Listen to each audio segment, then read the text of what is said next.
तुमचे पण केस पावसाळ्यामुळे गळायला लागले आहेत का? खूप प्रमाणात हेअरफॉल होतोय असं तुम्हाला वाटत आहे का? तसंच केस चिपचिपीत वाटत आहेत, स्कॅल्पला इचिंग होत आहे आणि डॅन्ड्रफ वाढला आहे असं तुम्हाला वाटत आहे का? आणि रोजच्या केस धुण्यामुळे केस अजून तर खराब होणार नाहीत ना, असं तुम्हाला जर वाटत असेल तर ह्या सगळ्या प्रश्नांची उत्तरं आज तुम्हाला ह्या व्हिडिओमध्ये भेटणार आहेत. म्हणजेच पावसात भिजायला खूप छान वाटतं, खूप भारी वाटतं, पण केसांची मात्र वाट लागते. त्यासाठीच आज मी तुम्हाला सांगणार आहे 10 सोप्या पण उपयोगी पावसाळी टिप्स आणि सोल्युशन्स जे केसांना नक्कीच हेल्दी ठेवतील. सगळं काही मी अगदी माझ्या एक्सपिरियन्स मधून सांगत आहे, त्यामुळे व्हिडिओ शेवटपर्यंत नक्की बघा.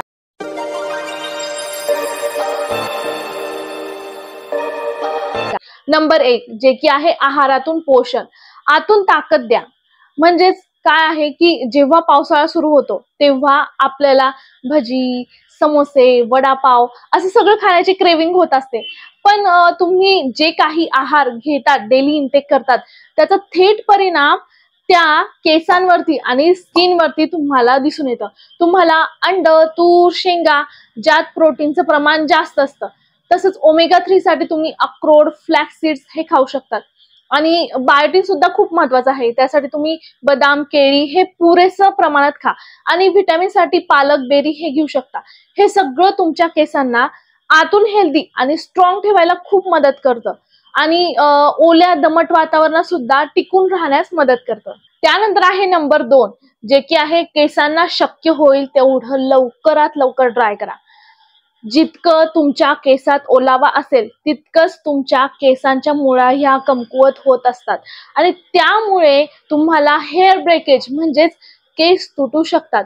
तसंच ओल्या केसांमध्ये तुम्हाला बॅक्टेरियल आणि फंगल इन्फेक्शन होण्याचे चान्सेस सुद्धा वाढू शकतात. एवढंच नाही तर जेव्हा तुम्ही तुमचे केस हे ओले ठेवत असतात तेव्हा ते खूप वीक असतात, त्यामुळे शक्य होईल तेवढं केसांना लवकरात लवकर ड्राय करा आणि शक्यतो एअर ड्राय करा, मशीन ड्राय बिलकुल नका करू. नंबर 3 घरच्या घरी हेअर स्पा आणि डीप कंडिशनिंग. पावसाळा आला की केस डिहायड्रेटेड व्हायला लागतात, म्हणजेच त्यातला जो मॉइश्चर लॉक असतो तो निघून जातो. केस फ्रीझी एकदम झाडू सारखे दिसायला लागतात. त्यामुळे मॉइश्चर टिकून ठेवण्यासाठी किंवा ते परत गेलेलं मॉइश्चर परत मिळवण्यासाठी आपल्याला चांगल्या हेअर स्पा क्रीम किंवा हेअर मास्कची गरज असते. जर तुमचं बजेट असेल तर सॅलॉन मध्ये जाऊन तुम्ही hair fall, root strengthening, length strengthening, protection असेल असा हेअर स्पा तुम्ही घेऊ शकता, तेही महिन्यातून एकदा. किंवा जर तुम्हाला बजेट नसेल किंवा पॉसिबल नसेल तर तुम्ही घरच्या घरी स्वतः पण हेअर स्पा करू शकतात. यात मी तुम्हाला सजेस्ट करेन की लॉरियलचं ॲब्सोल्यूट रिपेअर मास्क जो खास ड्राय अँड डॅमेज हेअर साठी बनलेला आहे. हा तुम्ही आठवड्यातून एकदा कंडिशनर सारखं वापरू शकतात.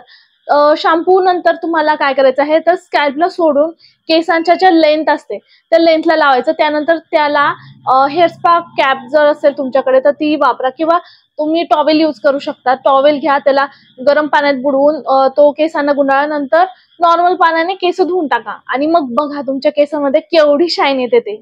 नंबर 4 योग्य हेअर कट किंवा हेअरस्टाईलने केसांना मॅनेजेबल बनवा. म्हणजे कसं पावसाळ्यात केस हे आपले मॅनेजेबल ठेवले पाहिजे. म्हणजेच तुमचे केस जर लांब असतील अगदी माझ्यासारखे तर लूज वेणी किंवा बन किंवा पोनी स्टाईल मध्ये ठेवा. याचं कारण असं की जर तुमचे केस लांब असतील तर त्यामध्ये दमट हवेमुळे गुंता होणार नाही आणि त्यामुळे हेअर ब्रेकेज सुद्धा होणार नाही. तसंच जर तुमचे केस छोटे असतील तर त्यांनी पण जे केस असतात त्यांना मोकळे सोडू नका, ऍटलिस्ट पावसाळ्यात तरी. आणि पावसाळ्यात केसांना ट्रिम करायला तर बिलकुल विसरू नका, कारण त्यामुळे तुमचे स्प्लिट सेन्स जे असतात ते अगदी निघून जातील आणि हे सहज इझिली केस जे आहेत ते कोंब होतील. त्यानंतर आहे नंबर 5 जे की आहे केस रंगवणे किंवा हीट स्टायलिंग. स्ट्रेटनर, कर्लर हे पावसाळ्यात टाळायचं. आता पावसाळ्यात केस आधीच आपले कमकुवत असतात आणि नाजूक होतात आणि ओलसर हवामानामुळे केसांमध्ये सतत दमटपणा, ह्युमिडिटी राहते. आता अशा वेळेस जर आपण केमिकल कलरिंग किंवा हीट टूल्स जर वापरले तर केसांचं नुकसान अजून वाढू शकतं. केमिकल कलर्स म्हणजे डाय, ब्लीच, हायलाइट्स हे सगळं केसांच्या नॅचरल स्ट्रेंथ वरती परिणाम करतं. त्याच्यामुळे केस ड्राय आणि फ्रीझी अनमॅनेजेबल होतात. आणि स्ट्रेटनर किंवा कर्लर वापरलं की उष्णतेमुळे म्हणजे हीटमुळे केसांचं मॉइश्चर अजून कमी होतं आणि ते अजून ब्रिटल होतात. आता हे सगळं डॅमेज होत असताना अजून जर पाऊस लागला तर केस म्हणजे तुमचे अजूनच खराब होणार. म्हणूनच ह्या दिवसात केसांना जरासं विश्रांती द्यायची गरज असते. त्याच्यामुळे त्यांना विश्रांती द्या. म्हणून जितकं होईल तेवढं नॅचरल राहा. सोपी ब्रेड, वेणी, बन किंवा एकदम लूज पोनी जी असते ती तुम्ही करा. हवं तर सॉफ्ट सिरम वापरून फ्रीज कंट्रोल करा, पण हीट तुम्हाला टाळायचं आहे. तुम्ही थोडं नॅचरल हेअरस्टाईल कडे वळला तर केस तुम्हाला नक्कीच थँक्यू म्हणणार आहे. पावसात जर शाईन टिकवायची असेल तर केमिकल फ्री आणि हीट फ्री राहणंच बेस्ट उपाय आहे. नंबर 6, तेल लावा पण योग्य पद्धतीने. आता पावसात केसांना तेल लावायचं का नाही लावायचं? खूप जणी म्हणतात की पावसात तेल लावू नये, पण हे पूर्णपणे चुकीचं नाही, पण अर्ध सत्य आहे. ते मी तुम्हाला सांगते. तेल म्हणजे केसांचं एक कवच आहे आणि पोषण दोघंही आहे. मग पावसात सतत ओलसरपणा असतो आणि त्यात केस थोडेसे ड्राय आणि फ्रीझी आणि कमकुवत होतात. तेव्हा योग्य तेल आणि योग्य पद्धत ही खूप महत्वाची आहे. सगळ्यात पहिले म्हणजे खूप लोकांना मी खूप चुकीच्या पद्धतीने केसांना तेल लावताना बघितलं आहे. म्हणजेच काय, तर ते काय करतात की केस जेव्हा धुणार असतात, म्हणजे आपण केव्हा केस धुतो, जेव्हा ते खराब झालेले असतात तेव्हा धुतो.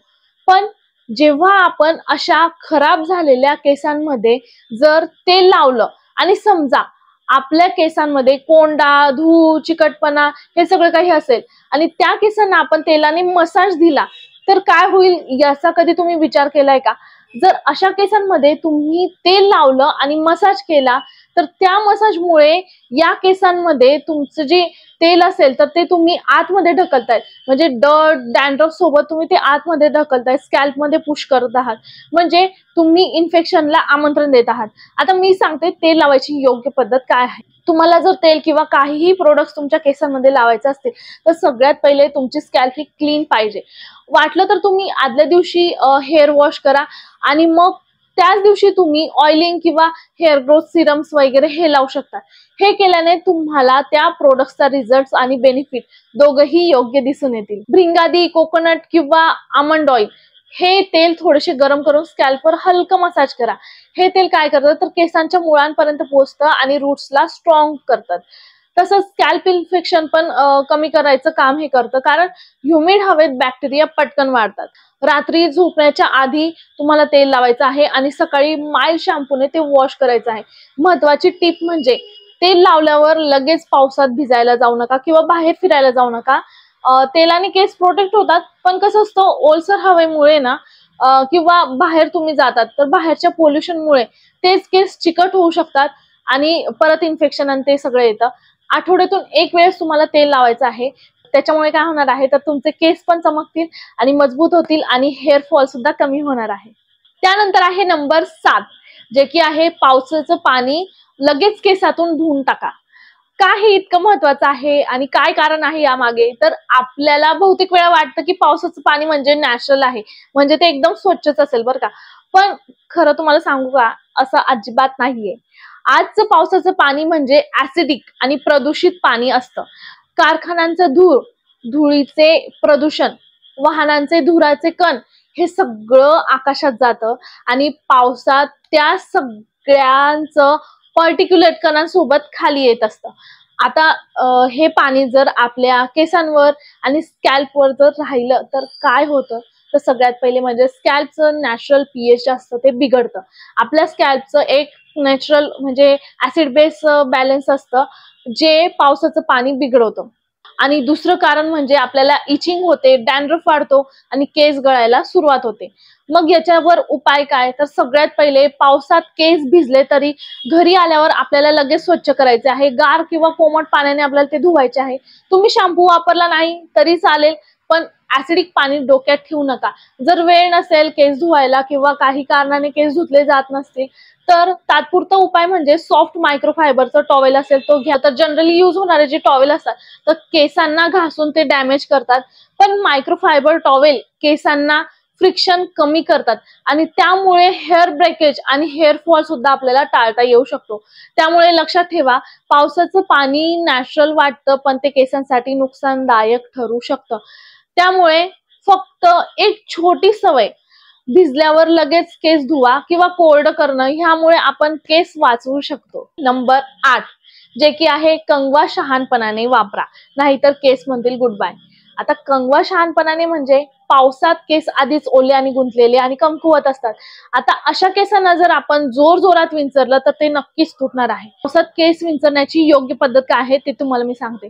सगळ्यात पहिले म्हणजे ओल्या केसांवर लगेच कंगवा फिरवायचा नाहीये. केस धुतल्यावर किंवा पावसात भिजल्यावर ते कमकुवत होतात. त्यावेळी जर आपण जोर जोरात किंवा चुकीच्या पद्धतीने केस विंचरले तर केस तुटायची शक्यता असते. त्याच्यावर उपाय काय, तर केस थोडे सुकू द्या, सॉफ्ट टॉवेलने हलकं पुसा किंवा एअर ड्राय करू द्या. अर्धवट सुकल्यावरच विंचरा.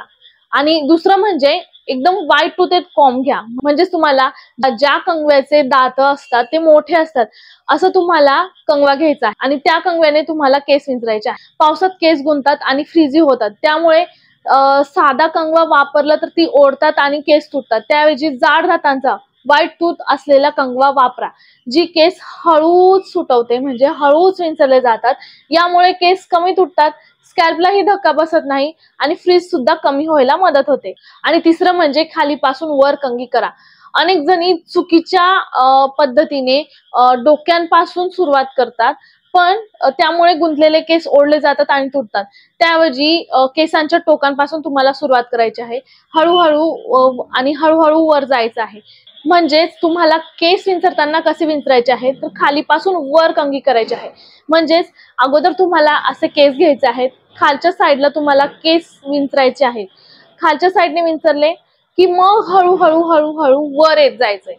मग याच्याने काय होणार आहे, तर तुम्ही जर अशा प्रकारे केस विंचरले तर तुमच्या स्कॅल्पला बिलकुल धक्का बसणार नाही. यामुळे केस एकदम सॉफ्टली डिटँगल होतील, पेन फ्री आणि ब्रेकेज फ्री केस विंचरले जातात. आणि चौथं म्हणजे तुम्हाला कधीही तुमचा कंगवा इतरांसोबत शेअर करायचा नाहीये. पावसात scalp infection, dandruff, fungal infection हे लगेच पटकन पसरतात. जर कोणाच्या केसात फंगल इन्फेक्शन, डॅन्ड्रफ असेल आणि तुम्ही त्यांचा कंगवा जर वापरला तर तुम्हालाही ते फंगल इन्फेक्शन फेस करावं लागू शकतं. म्हणून तुमचा पर्सनल कंगवा ठेवा आणि दर हेअर वॉशच्या दिवशी तुमचा कंगवा नक्की वॉश करा किंवा ऍटलीस्ट सॅनिटाईज तरी करा. सॅनिटाईज करण्यापेक्षा डायरेक्टली वॉश केला तर एकदम उत्तम. त्यानंतर आहे नंबर 9 जे की आहे, पावसात योग्य शॅम्पू आणि कंडिशनर वापरा. आता हे का महत्वाचं आहे, तर पावसात काय होतं, तर पावसात केस गळतात, डॅन्ड्रफ वाढतो, केस कोरडे होतात आणि मग बऱ्याच जणी घाईघाईने एकदम स्ट्रॉंग शॅम्पू वापरतात, स्ट्रॉंग शॅम्पू शोधतात, स्ट्रॉंग शॅम्पू आणतात. पण हेच सर्वात मोठी चूक असते. चुकीचा शॅम्पू वापरल्याने केसांना अजूनच नुकसान होऊ शकतं किंवा होतं. त्याच्यासाठी सगळ्यात पहिले मी सांगेल की स्ट्रॉंग शॅम्पू वापरायची गरज नाही. रोजचं घाम, पावसाचं पाणी आणि धूळ यामुळे वाटतं की केस खूप घाण झाले आहेत, म्हणून काही जण स्ट्रॉंग शॅम्पू आणतात ज्यात भरपूर केमिकल्स असतात आणि जे केसांचं नॅचरल ऑइल एकदम काढून टाकतात. यामुळे काय होतं, तर स्कॅल्प आपली असते ती कोरडी पडते आणि स्कॅल्प कोरडी पडली की डॅन्ड्रफ वाढतो आणि डॅन्ड्रफ वाढला की केस फ्रीजी होतात, ड्राय होतात आणि केस गळती चालू होते. आणि दुसरं म्हणजे तुम्हाला नेहमी सल्फेट फ्री आणि पॅराबेन फ्री शॅम्पू वापरायचा आहे. आता हे शॅम्पू जे असतात तर ते एकदम माइल्ड असतात आणि स्कॅल्पचा नॅचरल पीएच जे असतात तर ते सुद्धा बिघडवत नाही. यात केमिकल नसल्यामुळे स्कॅल्पला इरिटेशन सुद्धा होत नाही आणि केस धुवूनही मॉइश्चर रिटेन करतात, म्हणजे केस कोरडे होत नाहीत. आणि हे शॅम्पू सगळ्यात चांगले असतात. सल्फेट फ्री शॅम्पू म्हणजेच जेंटल क्लिन्झिंग आणि कमी हेअर फॉल. तसंच पॅराबेन फ्री शॅम्पू म्हणजे स्कॅल्पला एकदम सुरक्षितपणा आणि इरिटेशन फ्री. आणि तिसरं म्हणजे तुम्हाला काय करायचं आहे, तर कंडिशनर योग्य घटकांसह निवडायचं आहे. म्हणजे त्याच्यात इन्ग्रेडियंट्स जे असतात ते योग्य निवडायचे. केस धुतल्यानंतर थोडंसं ओलसर असतानाच आपल्याला कंडिशनर लावणं मस्ट आहे. पण कुठला कंडिशनर वापरावा हे जर तुम्हाला असे घटक म्हणजे काय निवडावं त्याच्यामध्ये, तर त्याच्यामध्ये कोकोनट मिल्क म्हणजे असेल तर चांगलं, केसांना सॉफ्टनेस आणि मॉइश्चर देईल. आर्गन ऑइल असेल तर केसांना पोषण आणि शाईन देण्याचं काम करेल. तसंच शिया बटर आणि ॲलोवेरा असेल तर हे सुद्धा खूप फायदेशीर घटक आहेत. हे सगळे इंग्रेडियंट्स फ्रीज कंट्रोल करतात आणि केसांमध्ये मॉइश्चर लॉक करून शाईन देण्याचं काम करतात. आणि चौथं म्हणजे आपल्याला काय करायचं आहे तर आयुर्वेदिक पर्याय निवडला तर ते एकदम बेस्ट. रिंगादी, कामा आयुर्वेदा, इंदुलिखा, फॉरेस्ट इसेन्शियल यासारख्या आयुर्वेदिक ब्रँड्सचे शॅम्पू किंवा कंडिशनर खूप परिणामकारक असतात. ते सुद्धा तुम्ही वापरू शकता. ते मी वापरलेले आहेत, त्याच्यामुळे मी तुम्हाला सांगत आहे. यात कोणतेही हानिकारक केमिकल्स नसतात, जे स्कॅल्पला मजबूत करतं आणि केसांची मुळं जी असतात तर ते बळकट करण्याचं काम सुद्धा हे करत असतं. नंबर 10 जे की आहे डॅन्ड्रफ साठी घरगुती उपाय वापरायचे आहेत, म्हणजे नॅचरल आणि परिणामकारक उपाय. पावसाळा म्हणजे ओलसर हवामान आणि दमट स्कॅल्प. आता हे दोघं मिळून काय घेतात तर मस्तपैकी डॅन्ड्रफची धम्माल पार्टी आपल्या केसांमध्ये स्कॅल्प मध्ये होत असते. तेव्हाच वेळ आहे नॅचरल उपाय करायची. आता मी तुम्हाला सगळ्यात step by step, one by one सगळे उपाय सांगते. तर सगळ्यात पहिला उपाय म्हणजे नीम ऑइल आणि आमंड ऑइल. कसं वापरायचं? 1 चमचा नीम ऑइल घ्यायचा आहे आणि 1 चमचा बदाम तेल घ्यायचं आहे. हे एकत्र करून स्कॅल्पवर हलका मसाज करायचा आहे. 30 मिनिटं ठेवायचं आहे आणि त्यानंतर माइल्ड शॅम्पूने धुवायचं आहे. नीम तेलात अँटी फंगल गुणधर्म आहेत, जे डॅन्ड्रफ, इचिंग आणि स्कॅल्प इन्फेक्शन असतात ते जबरदस्त काम करतं. आणि आमंड ऑइल काय आहे तर पोषण देण्याचं काम करतं आणि स्कॅल्पला एकदम शांत थंड ठेवायचं काम करतं. दुसरा उपाय जो आहे तो आहे लेमन ज्यूस आणि कोकोनट ऑइल. कसं वापरायचं तर 1 चमचा तुम्हाला लिंबाचा रस घ्यायचा आहे आणि 2 चमचे तुम्हाला खोबरेल तेल घ्यायचं आहे. हे व्यवस्थित मिक्स करून घ्यायचं आहे आणि केसांच्या मुळांशी लावायचं आहे. फक्त 30 मिनिटं ठेवायचं आणि एकदम माइल्ड शॅम्पूने वॉश करायचं. आता लिंबात काय असतं तर व्हिटॅमिन सी असतं, जे की नॅचरल ऍसिड आहे. हे स्कॅल्पचं पीएच बॅलन्स करतं, कारण आपण ते खोबरेल तेलात मिक्स करतो आणि खोबरेल तेल स्कॅल्पला मॉइश्चर द्यायचं काम करतं आणि ड्रायनेसचं टाळतं. तिसरी रेमेडी जी आहे तर ती आहे कर्ड आणि लेमन पॅक. आता ही जी रेमेडी आहे ती माझी सगळ्यात फेवरेट रेमेडी आहे. ही मी माझ्या केसांसाठी यूज करते. मला जेव्हा वाटतं की डॅन्ड्रफ झालेला आहे किंवा इचनेस वाढलेला आहे तेव्हा मी हा उपाय करते आणि सगळ्यात एकदम प्रभावशाली उपाय आहे. म्हणजे खरंच खूप परिणामकारक उपाय आहे हा. तर याच्यासाठी काय करायचं आहे तुम्हाला, 1 वाटी दही घ्यायचं आहे आणि 1 चमचा तुम्हाला लिंबाचा रस घ्यायचा आहे. ते व्यवस्थित मिक्स करा, चांगलं फेटा त्याला. एकदम सॉफ्ट असं कंडिशनर सारखं एकदम सॉफ्ट पेस्ट तयार होते आणि ती काय करायची आहे तुम्हाला स्कॅल्पला फक्त चोळायची आहे, घासायची आहे. आणि जर उरली असेल थोडीफार तर तुम्ही केसांच्या जे लेंथ असते एकदम एंड असतात त्यांना सुद्धा लावू शकतात. किंवा जर तुम्हाला पाहिजे असेल पूर्ण केसांना लावायचं असेल तर पूर्ण केसांना सुद्धा लावू शकतात. पण स्कॅल्प खूप इम्पॉर्टंट आहे. केसांमध्ये आणि स्कॅल्पमध्ये आपल्याला लावायचं आहे. 30 मिनिटं ठेवायचं आहे किंवा 1 तास पण ठेवू शकतात आणि नंतर धुवा. दह्यात नॅचरल प्रोबायोटिक असतात, जे स्कॅल्पला एकदम शांत करतात. डॅन्ड्रफ त्याच्यामुळे कमी होतो. केस सॉफ्ट आणि मऊ वाटतात. हा उपाय खरंच खूप उपयोगी आहे. मी सुद्धा करते. त्याच्यामुळे तुम्ही सुद्धा जर तुम्हाला डॅन्ड्रफ, इचिनेस किंवा काही वाटत असेल तर तुम्ही सुद्धा ट्राय करू शकता. त्यानंतर चौथा उपाय जो आहे तो आहे टी ट्री ऑइल ट्रीटमेंट. तर 2-3 थेंब तुम्हाला काय करायचंय, टी ट्री ऑइल असेल तर कुठलं पण कॅरियर ऑइल असेल जसं की आमंड किंवा कोकोनट ऑइल ते घ्यायचं आहे. त्याच्यात मिक्स करायचं आहे. स्कॅल्पवर मसाज करायचा आहे. 30 मिनिटं ठेवायचं आणि माइल्ड शॅम्पूने तुम्हाला धुवून टाकायचं आहे. टी ट्री ऑइल हे पॉवरफुल अँटीबॅक्टेरियल आणि अँटी फंगल आहे. हे डॅन्ड्रफ आणि इचिनेस स्कॅल्पवरचं ते कमी करतं. स्कॅल्पवरचं लालसरपणा काही काही न होतो तो सुद्धा कमी करतं. स्कॅल्प एकदम फ्रेश वाटते. आणि तुम्हाला आता एक्स्ट्रा टिप जी आहे ती सांगते. हे रेमेडीज तुम्हाला आठवड्यातून 1 ते 2 वेळेस करायचं आहे. शक्यतो 1 वेळेस करा आणि नेहमी माइल्ड सल्फेट फ्री शॅम्पू तुम्हाला वापरायचा आहे. आणि ओले केस तुम्हाला झटकून त्वरित कोरडे करायचे. एक झटका म्हणजे जोरजोरात नका झटकू. आणि केस सुकवताना तुम्हाला जर झटकायचं असेल तर तुम्हाला केस हळूहळू झटकायचे आहे. जोरजोरात झटकायचं नाही. खूप जणांना बघते खूप जोरजोरात केस झटकतात, तसं तुम्हाला बिलकुल करायचं नाहीये. हळूवार केस झटकायचे आहेत आणि एअर ड्राय होऊ द्यायचं आहे. तुम्हाला मशीन ड्राय बिलकुल करायचं नाही. तर ह्या होत्या पावसाळ्यात केसांची काळजी कशी घ्यायची यासाठीच्या 10 कमाल आणि एकदम हेल्पफुल टिप्स. जर तुम्हाला हा व्हिडिओ उपयोगी वाटला असेल तर एक लाईक नक्की द्या आणि खाली कमेंट मध्ये सांगा तुम्हाला सगळ्यात जास्त उपयोगी टिप कुठली वाटली. आणि अशा स्किन केअर, हेअर केअर आणि वेगवेगळ्या मेकअप लुक्स पाहण्यासाठी ग्लो विथ दीपाली या चॅनलला सबस्क्राईब करायला बिलकुल विसरू नका. बेल आयकॉन क्लिक करा म्हणजे एकही व्हिडिओ मिस होणार नाही. पुन्हा भेटूया एका नव्या व्हिडिओ सोबत. तोपर्यंत be healthy, stay beautiful. Bye bye.